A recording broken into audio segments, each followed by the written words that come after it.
Beauty, how you doing today? Yes, let's step in here real quick for a little bit of wisdom. We are reading from our 42 laws, aka precepts of Ma'at, and I have landed on Law 8, which says, I have not robbed the things that belong to God, variant, or the offerings to the dead. Okay, so what does that mean? You know when they be over there in Egypt and shit, digging up stuff and they didn't went up in these people's tombs and they look and they say these was the offerings for King Namanabatabata. And now they sitting up in a motherfucking museum. See, that's people who have robbed from God. See, unfortunately, a divide that exists between black, brown, melanated people and non-melanated people, white folks, is the lack of spirituality. If you look historically around this entire globe and we look at the violence that white men have brought upon indigenous people all around the globe, right? What generally happens? They generally go into their areas, they call them savages, and they say that they need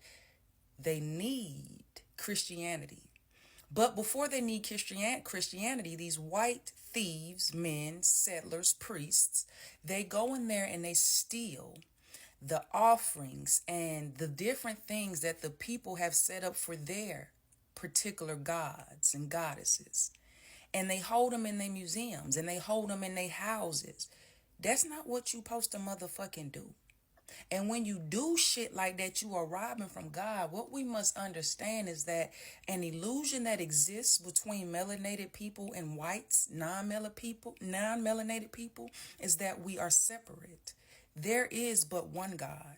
We may call our God so many different names. That's because a God is infinite. Just like you and I might call a soda a pop. I'm from the motherfucking South. I don't call it pop. Get me a motherfucking soda.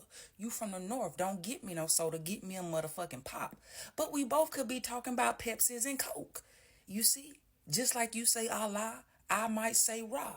But we still talking about an infinite supreme being.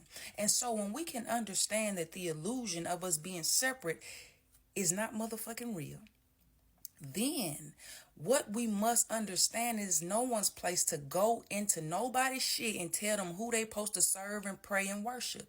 And it's not your right to go in there and tearing up people motherfucking altars. That's the word for the day. Be well, stay fly, and I love you. Love yourself. We are but one. Shit. Which one I do? Check. Stop.